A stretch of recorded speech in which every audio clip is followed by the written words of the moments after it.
And I'm back. Welcome back to Mellowbot Studio. My name's Chad. Today we're going to talk about drums. Got a little song going. It's called Trin Hard. I actually wrote it about a buddy of mine who was on an antibiotic steroid called Trin, and he was acting all crazy and shit. And I called another buddy of mine that's a bodybuilder, and he was like, dude, that stuff's bad news. Look it up. So I looked it up. I got inspired, and I wrote a song about it. So we're going to go check that out in just a minute. And we're going to work on the drums, but I'll show you where I've gotten so far. And then we're going to work on vocals in the next video. Hold on just a second. Have to hit that mute button because I got to clear my throat. Real humid out here right now. All right, let's go check it out. What drums did I use? I used this Remo Ligero set, just like this. Looks just like this. Same ring around to everything. This might be my kit. I don't know. Did somebody steal it from me? Look, so it looks just like this. All right. Then I've got it set up right here, SM58. I don't have it set up anymore because I don't use it anymore. Something wrong with this gate. I need to turn down the threshold a little bit or something. Anyway, I use these SM58s. I don't have this set up anymore, but I used SM58s all over it. Underneath here, there's a 565 SD. The overheads were SM58s, everything. The hi-hat mic isn't. And then the kick drum mic was one of these. It's a little PVM 321. Great kick drum mic. I absolutely love it. And then, of course, here's the 565 SD and the 58. I use 58s for overheads, too. I just put a little muffler on the front. Blah, blah, blah. Back to it. All right. So I am over here. Let's go check out the mix so far. How about it?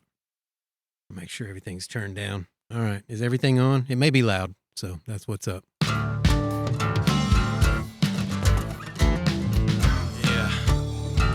Hey, here I am. I'm coming in and I'm taking over. And I don't give a damn about what you got going on here. Follow my lead. I'm gonna fuck up everything you love and need. Oh boy, you better concede. Yeah, so basically what I did is started it in the wrong spot. I was supposed to start it over here so you could just hear the... Right. Now. It's just vocal, or it's just drums and shit at first.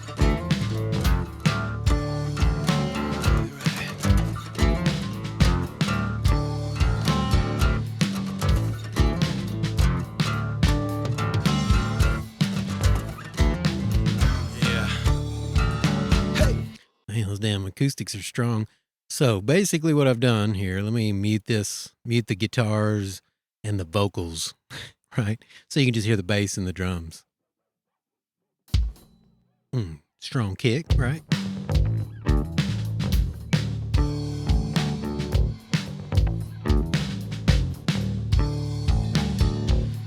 All right, make sure this EQ is off over here. All right, good.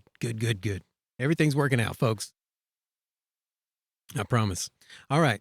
So let's check it out. Like I showed you last time, I have a bunch of kicks, right? Feeding buses.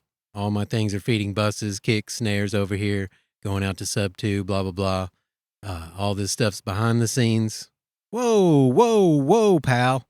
Get your butt back over there. All this stuff's behind the scenes. Blah, blah, blah. But I'm not mixing in that.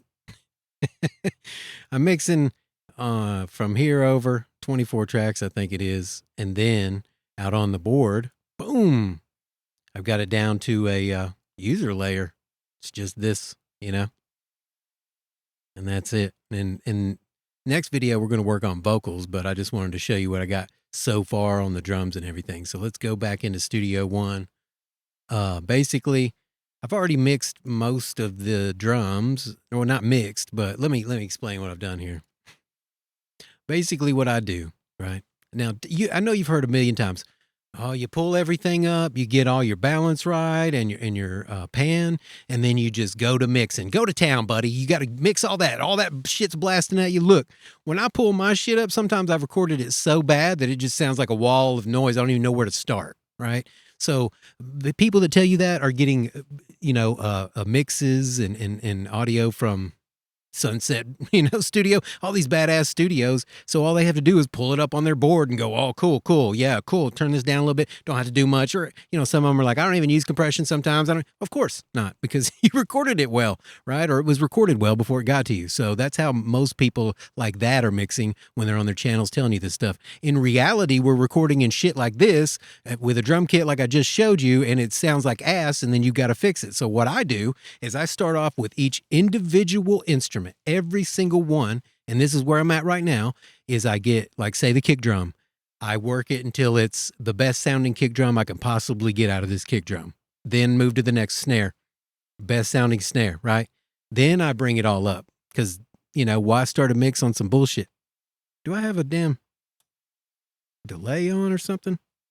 I'm hearing a damn delay, so I don't know what's going on. Maybe not. Okay. So either way, I do that, and then I pull things up and I get it like this, and then I start mixing where I can poke shit out and blah, blah, blah, blah, blah. So here we go. I start with the drums. Is this kick? Obviously I had to bring it down a little bit. Let's see what happened. Let's turn all the inserts off, because it's basically like I've explained in the last video. It's running through the bus like this, right? All these are going out to the board, and then say the kick drum here. It correlates with a channel out here, and then I've got effects on that. And then what I do is basically go through a preamp, then a channel strip where I boost and cut and do whatever into a little bit of compression. Then I put a de-esser on every channel, and then an equal. I showed you that, I think, on the first video with the template. But so let's go through here and let's just, listen to the kick, see what I got going on there so far. All right. We're just going to solo that kick. Okay, here it is. Ooh. Don't sound too bad. See what happens when we put this.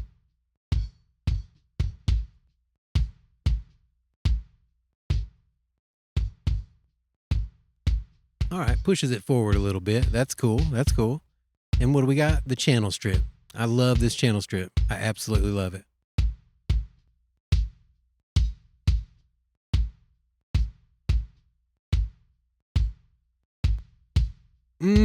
Good stuff. And you can see I'm just tapping it a little bit, right? Just tapping it just a little bit. Got a little bit of the release working. Well, not on the kick, but I'm tapping a little bit.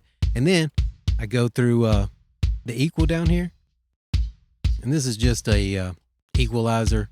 And what I do is I take around 100 hertz. Let me turn this off. Try to talk over it like an idiot. So I take 3 dB out of 100 hertz, because when you got a lot of kicks, they can build up, especially when you're layering kicks like that, like this, right? All these kicks can build up. Sorry about that. Kicks can build up in that 100 hertz range is what I'm trying to tell you. So I cut that out. And there I end on the bass. Here's the bass one, right? And I cut it out at 50 hertz, or in between 50 and 60, right? Now I put a de-esser on every channel. I don't always use it, but you can see that I do use it on a lot of channels. Holy shit. All the way down. And we're going to use it on vocals when we mix that. Okay. So this is all going out to the board here. And then I've got, let's see. I don't have a gate. Obviously I don't need it. I gated it on the way in. Oh yeah. So like I said in the last video, I commit everything. The StudioLive has a function to where you can just commit and print all the effects. So I commit to the gate and everything on drums and different stuff. Now I got an electronic kit over here, but on this kit, I committed to the gate. Yo. All right. So where are we at? Okay. We're back over here. Cool. All right. So compression. Let's hear the kick again. When you starting? See? You see the needle moving, right? Now, I use this RC500 compressor, right? Needle's moving. Let's turn that off.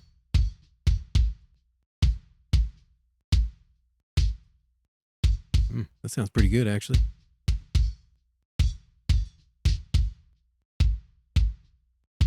I like that deep cut. That deep cut. All right. So look, I obviously pulled down the threshold just a little bit, but no attack and release on this one, just fully open. Right? You don't have to move these very far. You'll see when I'm showing you these. No makeup gain. This is all just my own personal gain staging here. And then I upped it around the 55 hertz a little bit, just barely. It's a finishing EQ. So that's what I do. I up it a little bit just to give it a little pump there, pump there. And then I usually use a shelf, but I used a peak on this, and I lower it down in the high range so that way it's not taking up a lot of frequencies. And then I'll push it into the limiter. I mean, it's probably kicking pretty hard. Let's hear that kick again. I think yeah. It looks like it's peaking, but I've got it pushed into the limiter. And then I've got actually the release on that a little bit. But I mean, I like to push it sometimes, you know? Just push it up there. As far as I could get it. All right, let's hop back over here. Let's turn this off. Let's go ahead and let's hear the drums again. Just the drums. Whoa.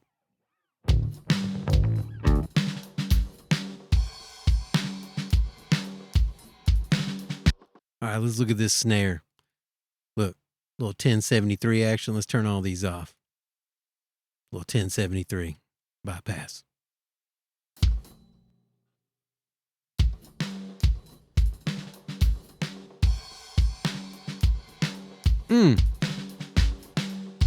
Look, sometimes you don't even have to turn this on. I like how it just brings it forward a little bit. And then, of course, my favorite channel strip. They have a 4000K ikmultimedia. I've got it too, but I don't like the sound of it. I like the sound of this one. It sounds tighter, more aggressive, more modern. So let's turn it on, put it in bypass, and see what we bring to the table with it. Little kick drum.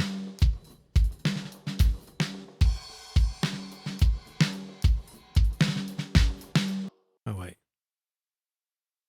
It's supposed to... Well, it's in the mix, right? It brings it forward in the mix. All right, let's turn that off again. Just listen to it in the mix then.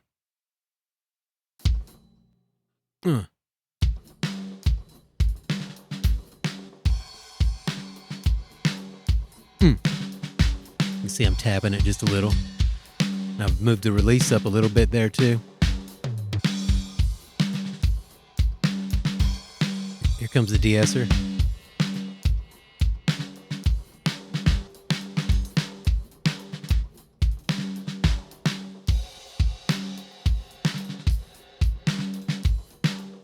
Now you can see it wasn't doing a lot, but just every once in a while you get that stick noise and I just can't stand it. So anyway, and then of course I use the equal if I ever need to, just see the spectrum and work on it in detail. And then I come out to the board over here. Let's see what damn got this going on the snare. Huh? Compressor. Right. Let's see. See what's happening. Oh yeah. I can't hit. I got to hit play up here on the board. I forgot. Whatever. Now, you may not see this needle moving, but it's working. Oh, I'll just show you.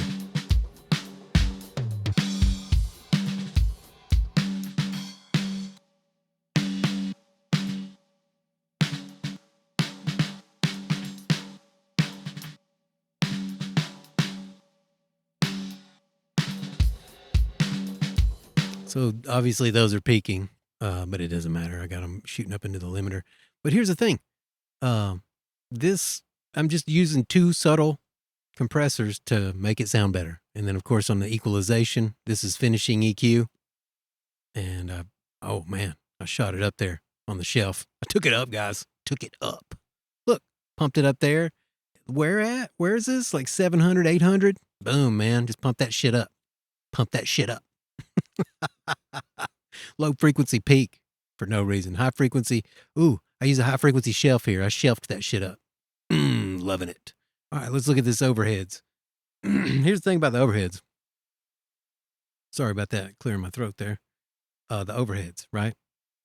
I didn't do much to them.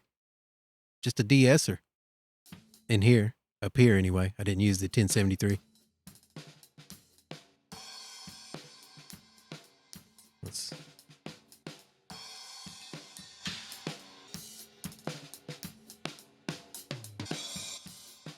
All right, and I've already got it tuned down here though. Let's go over here and look at it.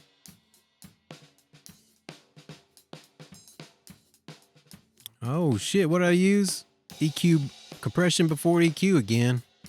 Oh man, I'm compressing it pretty hard. This is supposed to be like a tube compressor, like a LA2A or something. Only you can change the fast attack and stuff.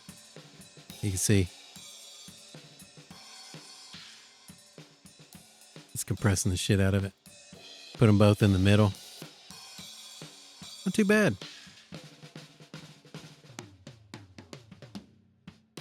But it's obviously better when you get the when you get it on there. And then equalization, you know what? I had to cut a bunch over, in that muddy range.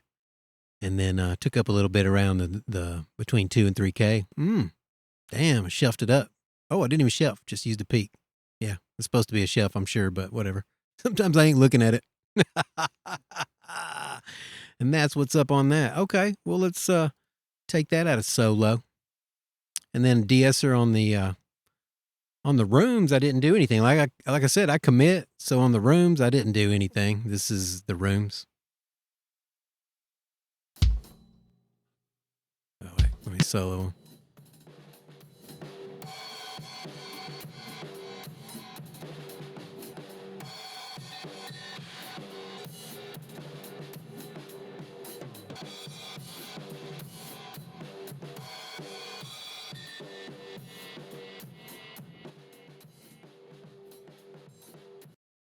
All right. And then down here, I didn't do shit to them, I don't think. No, nothing. It was just straight off the cuff. I did put a little de-esser on them, but you know what that sounds like. All right, let's go look at this room center. This is one that, well, I just used an old ribbon mic, an old natty cheap ass $60 ribbon mic, and this is what I got. Well, this is what I got. Let me show you. Let me crank that bad boy up. Here we go.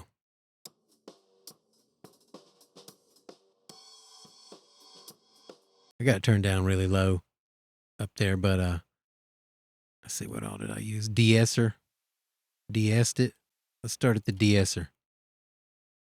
Just de-essed it around 6,000 hertz, right? Didn't do much for it. Just took out the high end. Then I added a little equalization. I'm sorry it's low, but I'm not going to turn it up any more than that because it sounds like shit. Anyway, equalization. I took the... it sounds more open, but what I'm about to do to it. All right, so I used Mixbox, and then I added this.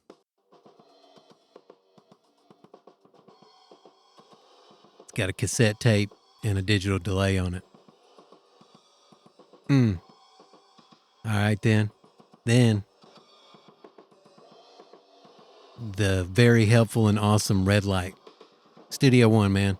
It will not let you down. When you want real crunch, real distortion, go with it. Now check it out. This is going to be loud.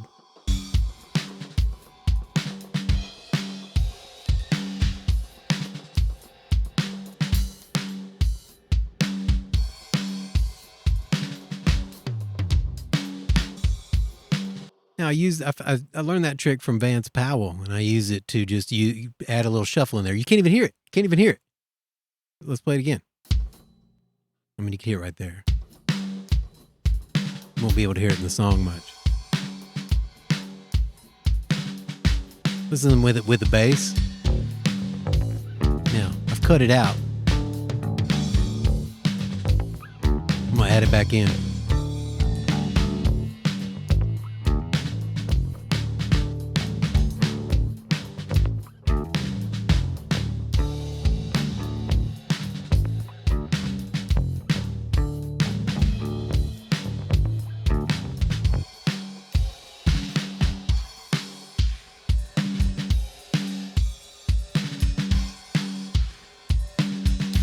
Kind of gives it a little bit of reverb, all right? And then moving on, I didn't do much of the toms. I didn't do anything to the toms out here. So I did all of the work in there and then basically went through, cleaned out, the muddy range, just quite a bit there. Down here, I tune them like fucking, let's see what I did on compression. Yeah, I just moved the release a little bit. but I tune them like kick drum, you know, down in the 50, 60 hertz range. Pump it up, baby. Take that out, pump up around 2K, a little stick noise over here, and then, oh man, pull out that. It's supposed to be a shelf, but I guess I didn't do it. I did shelf on the rest of them, high frequency shelf, and I shelf it off. I love using a shelf more than a high pass or low pass. Well, then on the highs, I like using a shelf. Low pass is cool, or high pass is cool, but on the low pass up here, I like to use a shelf. It just works better for me. Sounds more natural, I think. But whatever, maybe not. So that's toms, all right? Then you saw the bass. What I do the bass in here, just a little bit of compression, man. Is it boring? Yeah, it's boring. We're going to actually be mixing in the next video. All right, and then an acoustic guitar. Let's see what we got on the outside as far as bass goes. I just used these two bottom things. It sounded good out of the, you know, I didn't have to use a preamp or nothing. Oh, let me take these off. Hold on. Yeah, let's just solo that bass. We're going to get up to the vocal, and then we're going to work on vocals. Yeah, that's right out of the, yeah. Well, let's turn these off.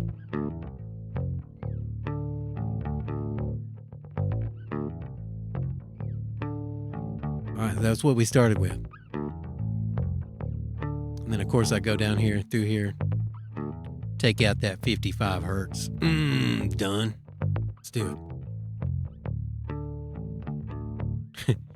Then, instead of using the EQ73, I just used the red light and just, whoops.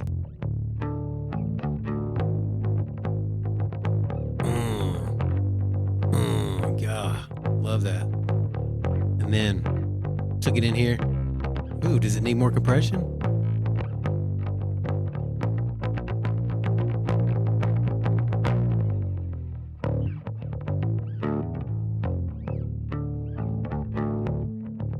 Control it a little bit. See what I did with EQ.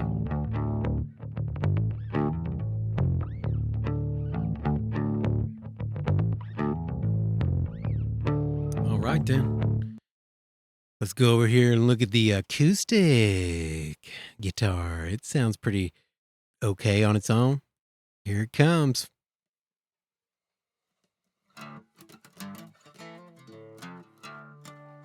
Too basic. Whoa. Fuck, dude. And then out here, what I do? Nothing. Yeah, I got a little compression. Let's turn that off. I didn't even EQ it, did I? Oh, yeah. Got to hit play. It helps when you hit play. Ooh, lots of noise in there.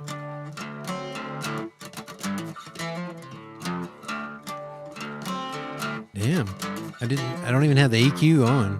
Let's see see what happens when I turn it on.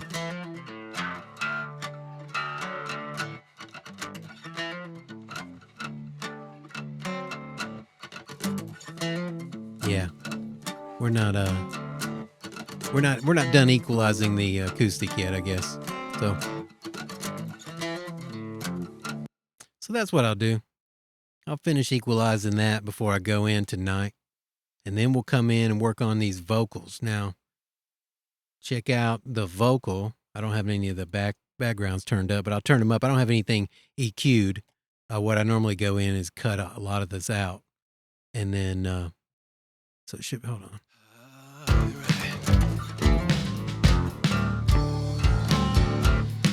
Yeah. What's this? Yeah. Hey, here I am. I'm coming in and I'm taking over, and I don't give a damn about what you got going on. Here, follow my lead. I'm gonna fuck up everything you love and need. Oh boy, you better concede, 'cause I'm going nowhere. It's just one more bottle, I swear. And it doesn't affect me anyway, I swear. And it doesn't really matter, 'cause I don't really care anymore. Yeah, so I just brought them all up on the board over here real quick, just to show you what it sounds like, because, yeah, we're going to go in and mix them. And I usually mix like, That's embarrassing. Oh. Let's say that in the mix. Yeah. Hey, here I am. I'm coming in and I'm taking over, and I don't give a damn. So those are not mixed. Obviously, I would take a lot of that low end out. I usually cut that around 250 hertz, but we're going to leave that for next video. We're going to leave that for next video. We're going to do vocals then, and we're going to finish up this mix, and then we're going to master it, and then we're going to, self-mastering. We're not, right? I'm not a mastering engineer or a mix engineer. I've just done some of both for myself. So we'll just finish up mixing it, master it, and then we'll start recording another one. We're just going to keep going song after song after song, going through it, learning some stuff from each other while we're at it. All right, then.